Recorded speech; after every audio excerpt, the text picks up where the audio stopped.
Él no era el más fuerte, no era el más rápido, no era el más mediático, pero fue el más inteligente, el más cerebral, el jugador que veía el juego antes de que ocurriera. Xavi Hernández no solo jugaba al fútbol, él pensaba el fútbol. Y por eso muchos dicen que fue el cerebro que cambió el juego para siempre.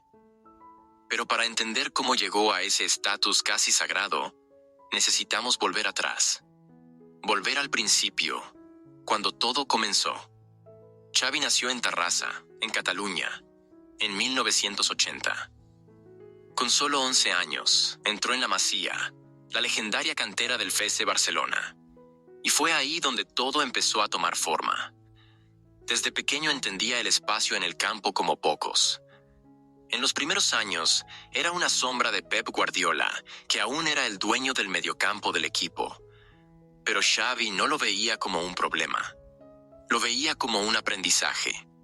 Observaba a Guardiola, absorbía todo, comprendía el juego en profundidad. Y cuando Pep dejó el club, Xavi estaba listo. Listo para asumir ese lugar, esa posición, y llegar aún más lejos. Poco a poco, fue convirtiéndose en titular. Fue ganándose la confianza de los entrenadores. Pero solo con el paso de los años se transformó realmente en el comandante silencioso del equipo. Y aún así, el reconocimiento tardaría. Porque Xavi no era el tipo de jugador que salía en el periódico al día siguiente. No hacía golazos. No era la estrella de la portada.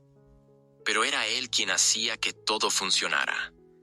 Era el motor, el cerebro, el maestro. Y entonces llegó 2008. 2008. Ese año lo cambió todo. El Barcelona venía de una temporada difícil. El equipo ya no encantaba como antes. Ronaldinho estaba en declive, el vestuario dividido, y la identidad del club parecía haberse perdido. Fue en ese escenario que un exjugador de la casa asumió el mando. Pep Guardiola. Muchos dudaron de la elección. Nunca había entrenado a un equipo profesional, pero Pep llegó con una idea clara. Un plan. Una misión.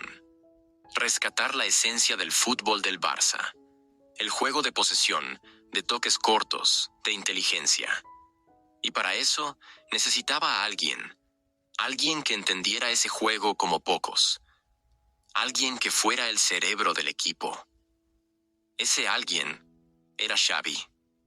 A partir de ahí, todo empezó a girar en torno a él. El equipo fue moldeado para que él siempre tuviera el balón en los pies, para que marcara el ritmo. Comenzó despacio. Entrenamientos intensos, largas conversaciones. Guardiola llamaba a Xavi, le explicaba cada detalle, hablaba de movimientos, ángulos, espacios, y Xavi lo absorbía todo como una esponja. Fue como si dos mentes se encontraran. En la temporada 2008 a 2009, el mundo empezó a ver lo que se estaba construyendo. El Barcelona comenzó a controlar los partidos como si jugara en casa contra niños. El balón permanecía el 60, 70, 80% del tiempo en los pies del Barça. Pero no era una posesión vacía. Era una posesión con propósito, con paciencia, con frialdad, con dominio. Y Xavi era el maestro. Se movía todo el tiempo. Pasaba de primera, recibía de nuevo. Giraba el cuerpo, lanzaba, aceleraba cuando era necesario, retenía cuando había que enfriar. Pensaba por todo el equipo, y más aún, hacía que los demás pensaran mejor. Junto a Iniesta, formó una de las duplas más icónicas de la historia del fútbol. No era una dupla de velocidad, ni de fuerza. Era una dupla de ideas, de conexión, de sintonía. Y ahí viene un detalle importante. En esa temporada, el Barcelona conquistó el triplete. Liga Española, Copa del Rey y Champions League. Pero más que los títulos, lo que sorprendió al mundo fue la forma en que ese equipo jugaba. Era un fútbol casi hipnótico. Los rivales corrían detrás del balón sin poder alcanzarlo. Y todo eso pasaba por los pies de Xavi. En la final de la Champions contra el Manchester United, Él dio la asistencia para el gol de cabeza de Messi. Un pase perfecto, medido, quirúrgico. Esa jugada fue el símbolo de todo lo que representaba Xavi. Aquel Barça fue llamado el mejor equipo de la historia. ¿Y Xavi?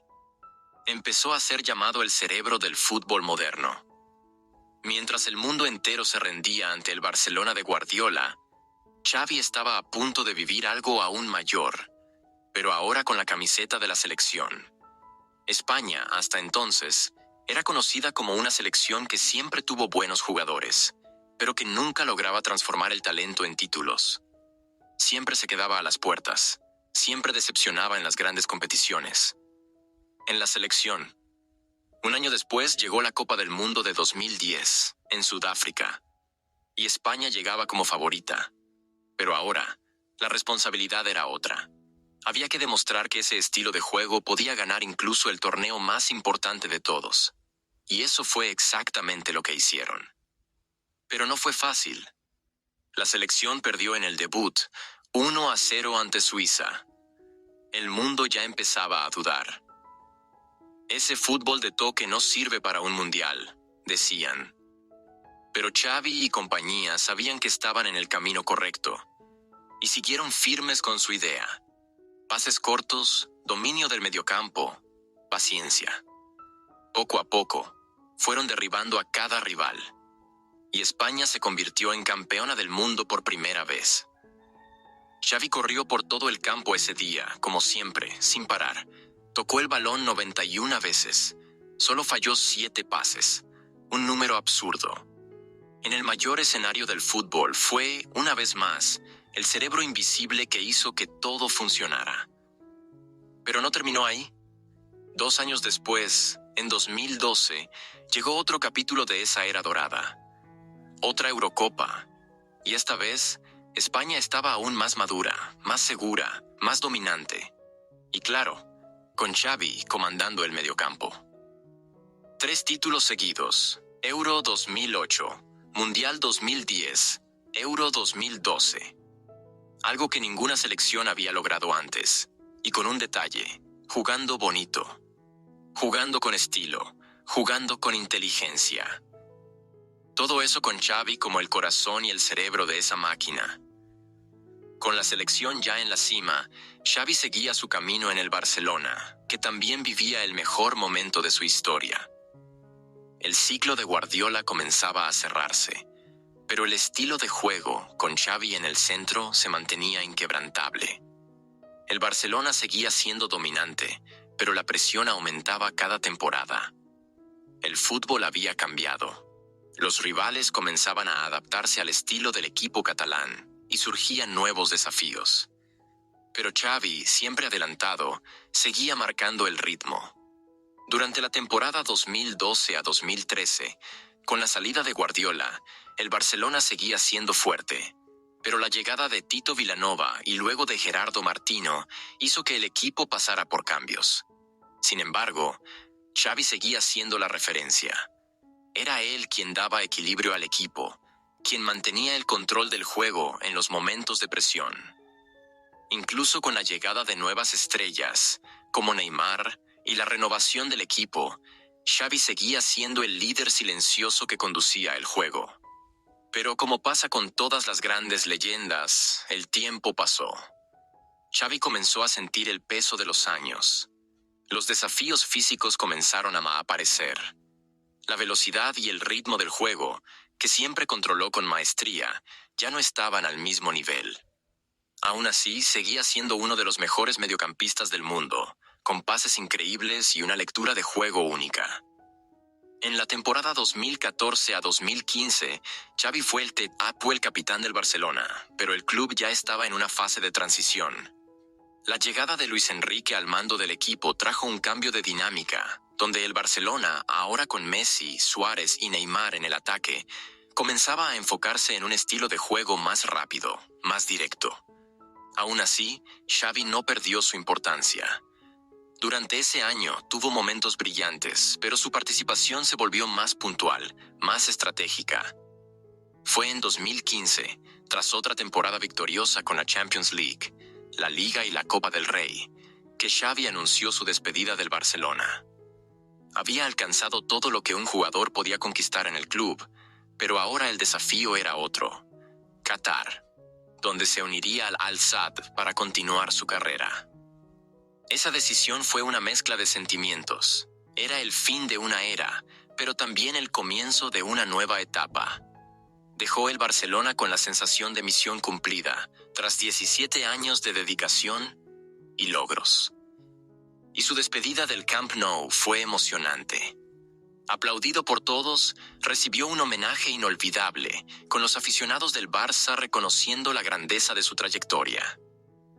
Después de su salida del Barcelona y su traslado al Al-Sadd, Xavi continuó siendo un ejemplo de profesionalismo.